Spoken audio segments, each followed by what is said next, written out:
Hello dear students, let us move to the next part of microbes in human welfare. It is with respect to the study of microbes as biocontrol agents. So in the previous video, I explained about the sewage treatment, how microbes are essential or very much helpful in the sewage treatment to reduce the dissolved organic content of the sewage, and finally the treated water is released into the nearest natural water body. So next part of the topic, microbes as biocontrol agents.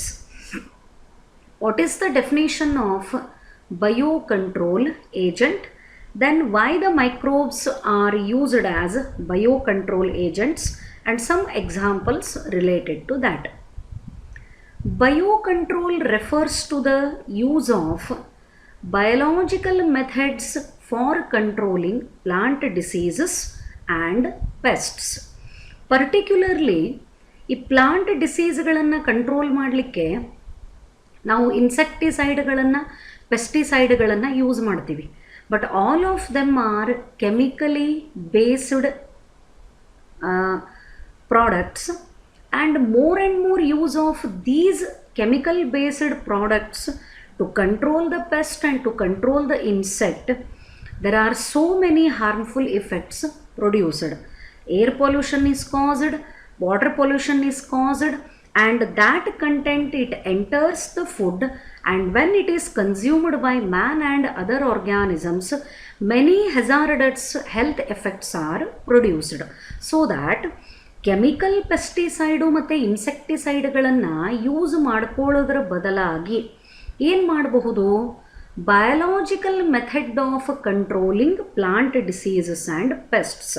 ಅಂದರೆ chemical based ಇನ್ಸೆಕ್ಟಿಸೈಡ್ಗಳು ಬೇಡ, chemical based ಪೆಸ್ಟಿಸೈಡ್ಗಳು ಬೇಡ. ಈ chemical based ಯಾವುದೇ insecticide and ಪೆಸ್ಟಿಸೈಡ್ಗಳನ್ನು use ಮಾಡ್ಕೊಳ್ಳಾರ್ದೇ biological ಮೆಥಡನ್ನು ಬಳಸ್ಕೊಂಡು plant ಡಿಸೀಸ್ಗಳನ್ನು, ಪ್ಲಾಂಟಿಗಿರೋ ಪೆಸ್ಟ್ಗಳನ್ನು, ಅಂದರೆ ಸಣ್ಣ ಸಣ್ಣ ಹುಳುಗಳು ಒಂದು ಡಿಸೀಸ್ಡ್ ಪ್ಲಾಂಟಿಂದ ಮತ್ತೊಂದು ಹೆಲ್ದಿ ಪ್ಲಾಂಟಿಗೆ ಈ ಡಿಸೀಸನ್ನು ಸ್ಪ್ರೆಡ್ ಮಾಡ್ತಿರ್ತಾವೆ, ಇಲ್ಲ ಅಲ್ಲೇ ಅಂಟುಕೊಂಡು ಕೂತು ಹುಳುಗಳು ಗಿಡನ ತಿಂತಿರ್ತಾವೆ. ಈ ಫಾರ್ ಎಕ್ಸಾಂಪಲ್ ನೀವು ಹಿಬಿಸ್ಕಸ್ಸಿಗೆ ಅಥವಾ ಬೇರೆ ಆರ್ನಮೆಂಟಲ್ ಪ್ಲಾಂಟಿಗೆ ಈ ಸಣ್ಣ ಬಗ್ಸ್ ಅಟ್ಯಾಚ್ ಆಗಿರ್ತಾವೆ, ವೈಟನ್ನು ಇಷ್ಟಿಷ್ಟೇ ಹುಳ ಇರ್ತಾವೆ, ನೋಡಿರಬಹುದು. ನಾ ಯಾಕೆ ಹಿಬಿಸ್ಕಸ್ಸದ ಎಕ್ಸಾಂಪಲ್ ತೊಗೊಳಿಕತ್ತೀನಿ ಅಂದರೆ, ಯೂಶ್ವಲಿ ಮನೆ ಗಾರ್ಡನ್ ಒಳಗೆ ಎಲ್ಲರೂ ಪ್ಲಾಂಟ್ ಮಾಡಿರ್ತಾರೆ. ಅದ್ರದ್ದು ಬಡ್ಡಿಗೆ, ಮೊಗ್ಗಿಗೆ, ಅರಳಿದಂಥ ಫ್ಲವರಿಗೆ ಈ ವೈಟ್ ಬಗ್ ಥರದ ಅಟ್ಯಾಚ್ ಆದರೆ ಅಲ್ಲಿ ಫ್ಲವರಿಂಗೂ ಕಡಿಮೆ ಆಗ್ತದೆ ಆ್ಯಂಡ್ ಅವು ಬರ್ಡ್ಸನ್ನು ತಿನ್ನಲಿಕ್ಕೆ ಸ್ಟಾರ್ಟ್ ಮಾಡ್ತಾವೆ. ಇಂಥ ಸಣ್ಣ ಪುಟ್ಟ ಪೆಸ್ಟ್ಗಳನ್ನು, ಪ್ಲಾಂಟ್ ಡಿಸೀಸ್ಗಳನ್ನು ಬಯಾಲಜಿಕಲ್ ಮೆಥಡಿಂದ ಕಂಟ್ರೋಲ್ ಮಾಡಿದರೆ it is called biocontrol. So there coming to the next point, chemical pesticides and insecticides kill both useful and harmful organisms and cause the pollution. Biocontrol method has no such problems. ಈಗ ನಾವು ಹುಳುಗಳನ್ನು, ಈ ಪೆಸ್ಟ್ಗಳನ್ನು ಅಥವಾ other disease causing ಆರ್ಗ್ಯಾನಿಸಮ್ಗಳನ್ನು ಸಾಯಿಸೋಕ್ಕೆ we make use of pesticide and insecticide. ಈ target organism ಅಂದರೆ ನಮಗೇನು ಸಾಯಬೇಕು, ಅಲ್ಲಿ ಪೆಸ್ಟ್ ಮಾತ್ರ ಸಾಯಬೇಕು, ಹೌದಾ? ಬಟ್ ಅದು ನಾವು ಸ್ಪ್ರೇ ಮಾಡಿದಾಗ some part will be there on the plant body, ಒಂದು ಸ್ವಲ್ಪ ಪ್ಲಾಂಟ್ ಬಾಡಿಗೆ ಅಂಟ್ಕೊಂಡಿರ್ತದೆ. ಇನ್ನು ಸ್ವಲ್ಪ ಸ್ಪ್ರೇ ಮಾಡಿದ್ದು ಮಣ್ಣೊಳಗೆ ಬಿತ್ತು ಅಂದರೆ ಡೆಫಿನೆಟ್ಲಿ ಇಟ್ ವಿಲ್ ಫಾಲ್, ಬಿದ್ದೇ ಬೀಳ್ತದೆ. ಆ ಮಣ್ಣೊಳಗಿರೋ ಅಂಥ ನಾನ್ ಟಾರ್ಗೆಟ್ ಆರ್ಗ್ಯಾನಿಸಮ್ಸ್, ಎಷ್ಟೋ ಯೂಸ್ಫುಲ್ ಬ್ಯಾಕ್ಟೀರಿಯಾ ಇರ್ತಾವೆ, ಅರ್ಥ್ವರ್ಮ್ ಇರ್ತಾವೆ. ನಮ್ಮ ಟಾರ್ಗೆಟ್ ಏನದ, the disease causing organism of the plant and the pest, ಇದು ಮಾತ್ರ ಸಾಯಬೇಕು. ಬಟ್ ಕೆಮಿಕಲ್ ಪೆಸ್ಟಿಸೈಡ್ಸ್ ಆ್ಯಂಡ್ ಇನ್ಸೆಕ್ಟಿಸೈಡ್ಗಳನ್ನು ಯೂಸ್ ಮಾಡಿಕೊಂಡಾಗ ಅಫ್ಕೋರ್ಸ್ ದ ಟಾರ್ಗೆಟ್ ಆರ್ಗ್ಯಾನಿಸಮ್ಸ್, ಅಂದರೆ ಯಾವುದನ್ನು ಸಾಯಿಸೋಕ್ಕೆ ನಾವು ಈ ಪೆಸ್ಟಿಸೈಡ್ ಆ್ಯಂಡ್ ಕೆಮಿಕಲ್ ಬೇಸ್ಡ್ ಇನ್ಸೆಕ್ಟಿಸೈಡನ್ನು ಯೂಸ್ ಮಾಡ್ಕೋತಿರ್ತೀವಿ, ಅದು ಸಾಯ್ತದೆ. ಬಟ್ ಅದ್ರ ಜೊತೆಗೆ useful non-targeted organisms are also killed. But this kind of the problem, either pollution or killing of useful organisms, it is not at all there in the biocontrol method.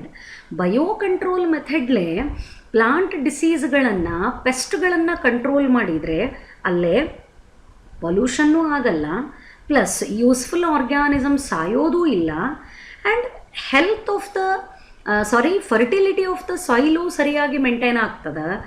Environment ಮೇಲೆ ಯಾವುದೇ ರೀತಿ side ಎಫೆಕ್ಟ್ಗಳು ಆಗಲ್ಲ. And ಅಂಥ plant ಪ್ರಾಡಕ್ಟ್ಗಳನ್ನು humans consume ಮಾಡಿದರೆ ಅಲ್ಲೇ health ಪ್ರಾಬ್ಲಮ್ಮದ್ದು risk ಇರೋದಿಲ್ಲ.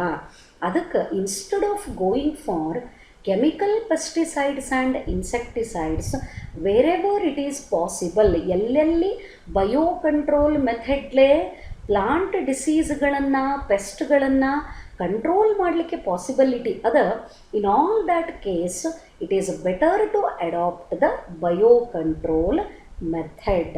So one example I have shown here, endosulfan ಕೇಳಿರಬಹುದು.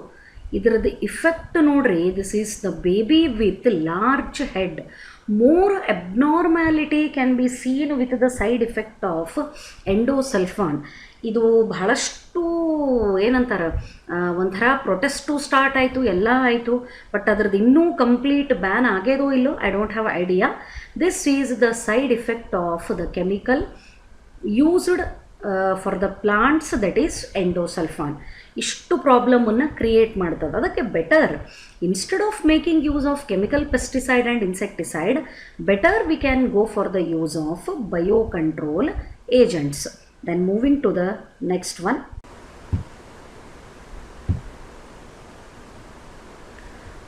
So coming to the different microbes as biocontrol agents, among them first one is ladybird and dragonflies are useful to get rid of aphids and mosquitoes respectively. ಅಂದರೆ this is the small very beautiful insect. ಎಷ್ಟು colourful insect, ಎಷ್ಟು ಸಣ್ಣದದ. ಇದ್ರ ಹೆಸರು lady bird. ಈ ಇನ್ಸೆಕ್ಟಿಗೆ lady bird ಅಂತ ಕರೀತಾರೆ. And this one is dragon fly. Aeroplane ಹುಳ ಅಂತ ಕಾಮನ್ ಆಗಿ ಆಡು ಭಾಷೆ ಒಳಗೆ ಜನರಲಿ ಬಳಸುವಂಥ ಶಬ್ದ. This is dragonfly. ಈ ಲೇಡಿ ಬರ್ಡನ್ನು ಎದಕ್ಕೆ ಯೂಸ್ ಮಾಡಬಹುದು? The ladybird is use to get rid of aphids. Here you can see the small insects, white small insect ಕಾಣಿಸ್ಲಿಕ್ಕತ್ತಾವ. ಇವಕ್ಕೆ ಅಫಿಡ್ ಅಂತ ಕರೀತಾರೆ. ಇದು ಬನಾನಾ ಪ್ಲಾಂಟೇಶನ್ ಒಳಗೂ ಬಹಳ ಕಾಮನ್ ಇರ್ತದೆ. ಅದರ್ ಆರ್ನಮೆಂಟಲ್ ಪ್ಲಾಂಟ್ಸಿಗೂ ಇವು ಹತ್ತತಾವ ಹುಳುಗಳು, ಪೆಸ್ಟ್ಗಳು.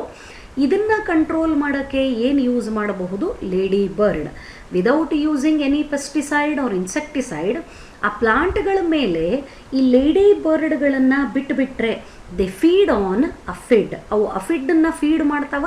Without chemical pesticide and insecticide it is helpful to control the aphid. And dragonflies are use to control mosquitoes. ಈ ಮನೆ ಸುತ್ತಮುತ್ತ ಬಹಳಷ್ಟು ಹುಳಗಳಿದ್ದರೆ ಬೈ ಚಾನ್ಸ್ ಅಲ್ಲಿ ಏನಾರೆ ಡ್ರ್ಯಾಗನ್ ಫ್ಲೈ ಇದ್ದರೆ ಆ ಡ್ರ್ಯಾಗನ್ ಫ್ಲೈನ ಹೊಡೆಯೋದು ಸಾಯಿಸೋದು ಮಾಡಬಾರ್ದು. Because it feeds on the mosquito as food. Again, without any pesticide and insecticide, the mosquitoes can be controlled with the help of dragonflies. The ladybird used to control aphid, and dragonflies are very helpful in controlling the mosquitoes. This is the first example of microbe as biocontrol agent. Then second one, Bacillus thuringiensis. Very popular name of this one is BT. ನಿಮಗೆ ಗೊತ್ತಿರ್ಬೋದು, BT cotton ಅಂತ ಹೆಸರು ಕೇಳಿರ್ತೀರಿ. That BT stands for Bacillus thuringiensis. BT brinjal ಅಂತ ಬಹಳಷ್ಟು ಪಾಪ್ಯುಲಾರಿಟಿನ and ಅಷ್ಟೇ ಕಾಂಟ್ರವರ್ಸಿನ ಕ್ರಿಯೇಟ್ ಮಾಡ್ತು ಮಾರ್ಕೆಟ್ ಒಳಗೆ.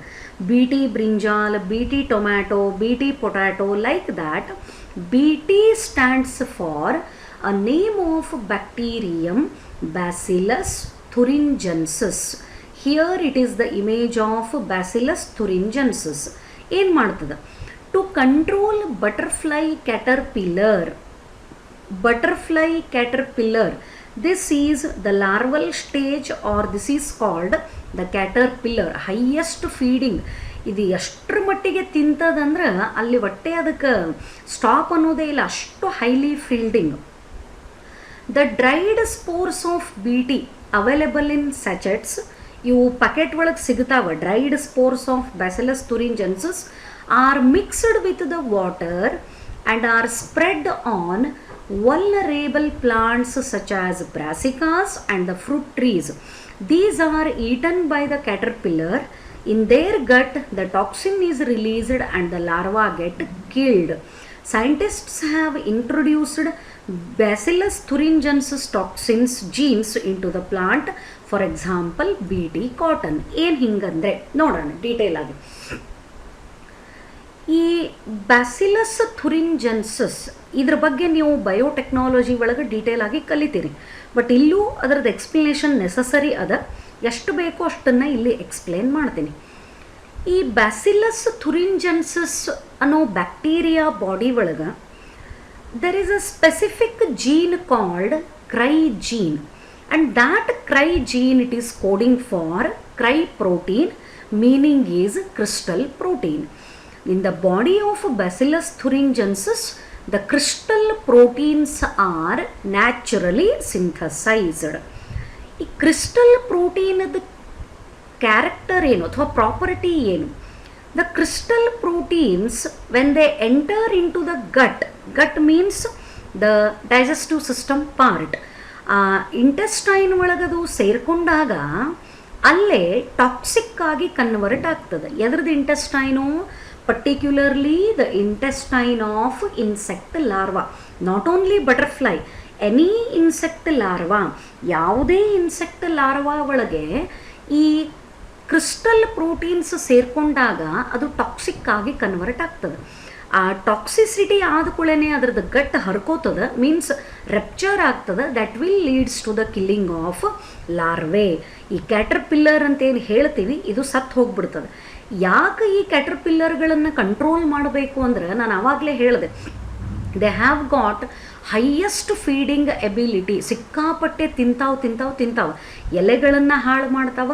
ಮತ್ತು ಎಲೆ ಡ್ಯಾಮೇಜ್ ಆಯಿತು ಅಂದರೆ ಫೋಟೋಸಿಂಥಸಿಸ್ ಇಸ್ ನಾಟ್ ಪಾಸಿಬಲ್, ಅಲ್ಲೇ ಈಲ್ಡ್ ರೆಡ್ಯೂಸ್ ಆಕ್ಕೋದು ಹೋಗ್ತದೆ. So that to get rid of this particular problem, ಈ ಕೀಡಿ ಅಂತ ನೋಡ್ತೀವಿ ನೋಡ್ರಿ ನಾವು ವೆಜಿಟೇಬಲ್ಸ್ ಒಳಗೆ ಸ್ಮಾಲ್ ಗ್ರೀನ್ ಇರ್ತಾವಲ್ಲ, ದಟ್ ಈಸ್ ಆಲ್ಸೋ ಕ್ಯಾಟರ್ಪಿಲ್ಲರ್. ಇಂಥ ಹುಳಗಳಿಂದ ಇಂಪಾರ್ಟೆಂಟ್ ಪ್ಲಾಂಟ್ಗಳನ್ನು ನಾವು ಪ್ರೊಟೆಕ್ಟ್ ಮಾಡಬೇಕು ಅಂದರೆ again man is dependent on insecticide and pesticide. ಅದ್ರ ಬದಲು ಏನು ಮಾಡಬಹುದು? The spores of the BT cotton are available. ಅದನ್ನು ಜಸ್ಟ್ ವಾಟರ್ ಒಳಗೆ ಮಿಕ್ಸ್ ಮಾಡಿ it should be sprayed on the vulnerable plant, whether it is cotton or it is something else. ಅದು ಹತ್ತಿ plantation ಇರಬಹುದು ಅಥವಾ ಬೇರೆ ಯಾವುದೋ ಕ್ರಾಪದ ಪ್ಲಾಂಟೇಶನ್ ಇರಬಹುದು. ಈ ಸ್ಪೋರ್ಸನ್ನು ನೀರೊಳಗೆ ಮಿಕ್ಸ್ ಮಾಡಿ ಅದನ್ನು ಗಿಡದ ಮೇಲೆ ಸ್ಪ್ರೇ ಮಾಡಿದರೆ ಆ ಕ್ಯಾಟರ್ಪಿಲ್ಲರು ಎಲೆನ ತಿನ್ಲಿಕ್ಕೆ ಹೋಯಿತು ಅಂತ ಇಟ್ಕೊಳ್ಳೋಣ. It is feeding on the leaf. Along with the leaf it feeds on the spore. That spore enters into the body of caterpillar. ಆ ಬ್ಯಾಸಿಲಸ್ ಥುರಿಂಜನ್ಸದ್ದು ಕ್ರಿಸ್ಟಲ್ ಪ್ರೋಟೀನ್ಸು ಟಾಕ್ಸಿಕ್ ಆಗಿ ಕನ್ವರ್ಟ್ ಆಗ್ತವೆ. It ruptures the gut and as a result the larva is killed. ಆ caterpillar ಸತ್ತು ಹೋಗ್ತದೆ. ಹೀಗೆ caterpillar ಸಾಯ್ಲಿಕ್ಕತ್ರೆ ಆ ಪ್ಲಾಂಟಿಗೂ damage ಇಲ್ಲ, ಈಲ್ಡು ಚೆನ್ನಾಗಿ ಬರ್ತದೆ. And without making use of any chemical pesticide or insecticide it is possible to control the attack of insect larvae on the very important crop plants. And ಇಲ್ಲಿ ಇನ್ನೂ ಒಂದು ಬಹಳ ಇಂಪಾರ್ಟೆಂಟ್ ಪಾಯಿಂಟ್ ನಾ ಹೇಳಲಿಕ್ಕೇ ಬೇಕು. Any crop plant, try to concentrate on the sentence. Any crop plant in which the genes of Bacillus thuringiensis are incorporated, ಅಂದರೆ inserted ಅಥವಾ introduced, all those plants are referred with the term BT. ಏನು ಹಿಂಗಂದ್ರೆ ಯಾವುದೇ crop ಪ್ಲಾಂಟಿಗೆ bacillus ಥುರಿಂಜನ್ಸಿಸ್ದು ಜೀನ್ಗಳನ್ನು ಅದರೊಳಗೆ insert ಮಾಡಿದರೆ ಅಂಥವೆಲ್ಲ ಪ್ಲಾಂಟ್ಗಳ ಹೆಸರುಗಳ ಹಿಂದೆ ಏನು ಯೂಸ್ ಮಾಡ್ತಾರೆ? ಬಿ ಟಿ ಅಂತ ಹೇಳಿ ಯೂಸ್ ಮಾಡ್ತಾರೆ. And that B T stands for Bacillus thuringiensis, whose toxins are very helpful in controlling insect larvae. So BT cotton, what it means? Cotton plant contains the genes of Bacillus thuringiensis. What are those genes? Cry genes. What they code for? Cry protein. Meaning of cry protein is crystal protein and it is a toxic to the insect larvae. ಈಗ ನಾ B T brinjal ಅಂತ ಕರಿತೀನಿ. That also means the brinjal contains the genes of Bacillus thuringiensis. Then coming to the next one, Bacillus thuringiensis ಒಂದು bacteria ಆಯಿತು. So next one is Trichoderma species. Actually ಇದು third ಆಗಬೇಕಾಗಿತ್ತು, ನಾನು ಆ number ಕೊಡೋದ್ರೊಳಗೆ mistake ಆಗ್ಯದ. Trichoderma species. Trichoderma is a fungus. ನೀವು already ಇದೇ ಟಾಪಿಕ್ ಒಳಗೆ ಕಲ್ತೀರಿ, Trichoderma polysporum. What is the use of Trichoderma? Trichoderma, they are seen in the root ecosystems. They control several plant pathogen. When the roots of higher plant are associated with the fungi, it is called mycorrhiza. Mycos ಅಂದ್ರೆ fungi, rhiza ಅಂದ್ರೆ hair like structure. Plant body ಒಳಗೆ hair like structure ಯಾವುದು ಅಂತಂದ್ರೆ it is root. So when roots of the higher plant are associated with the fungus, it is called mycorrhiza. ಎಲ್ಲಿ mycorrhiza ಇರ್ತದ ಅಲ್ಲೇ phosphorus absorption ಆಗ್ತದ from the soil. ಅಲ್ಲಿ ಬೇರೆ ಪ್ಯಾಥೋಜನ್ಗಳು ರೂಟಿಗೆ ಇನ್ಫೆಕ್ಟ್ ಮಾಡೋದಿಲ್ಲ. ಯಾಕೆ? Where the fungus is present, the chemicals secreted by the fungus are nothing but antibiotics. ಮತ್ತು ಆಂಟಿಬಯೋಟಿಕ್ ಇದ್ದಾಗ ಬೇರೆ ಪ್ಯಾಥೋಜನ್ನು ಬದುಕಲಿಕ್ಕೆ ಸಾಧ್ಯನೇ ಇಲ್ಲ. ಹಾಗಾಗಿ naturally the mycorrhizal association it is resistant to the activity of pathogens. ಆ ಗಿಡಗಳಿಗೆ ಬೇರೆ ಪ್ಯಾಥೋಜನ್ಗಳಿಂದ ಇನ್ಫೆಕ್ಷನ್ ಆಗೋಕ್ಕೆ ಸಾಧ್ಯನೇ ಇಲ್ಲ. So which one is helping? Trichoderma. Then one more is there, baculoviruses. ಏನು ಹಿಂಗಂದ್ರೆ, these are the viruses which are used in integrated pest management. ಹೇಳ್ತೀನಿ, ಈ ಬ್ಯಾಕ್ಯುಲೋವೈರಸಸ್ಗಳು ಒಂದು ಸ್ಪೆಸಿಫಿಕ್ ಜೀನಸ್ಸಿಗೆ ಇನ್ಕ್ಲೂಡ್ ಆಗ್ತವೆ.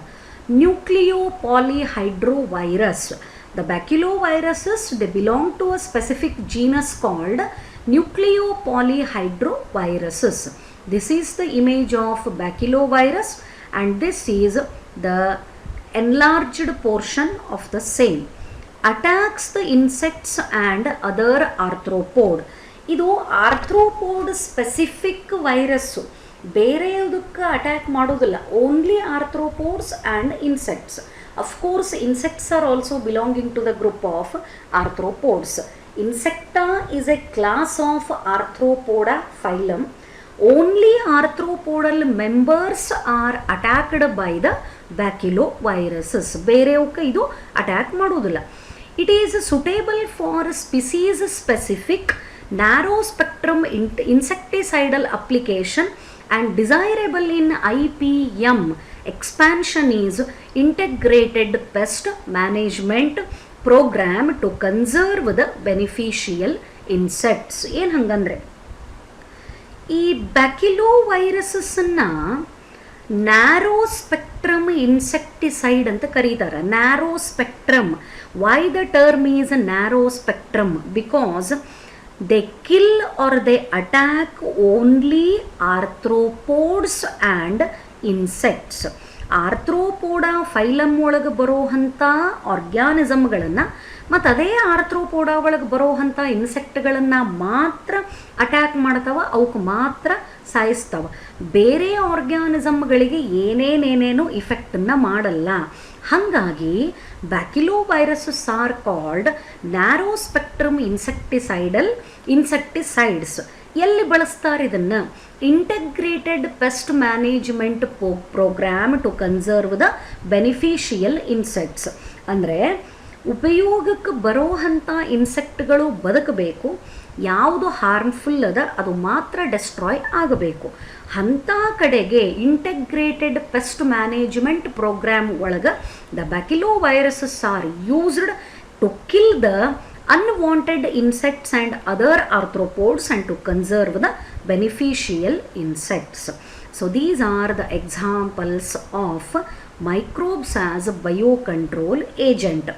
Ladybird to control the aphid, dragonflies to control the insects, Bacillus thuringiensis to control the insect larvae, then Trichoderma fungus, it prevents the infection of root by other pathogen, and baculoviruses, they attack only insects and other arthropods, hence it is example for narrow spectrum insecticide. So these are the different examples with respect to the study of microbes as biocontrol agent. This is about the microbes as biocontrol agent. In the next video I will explain in detail about mycorrhiza and the last part of the microbes in human welfare, that is microbes as biofertilizers. Hope this explanation is clear for you. Thank you.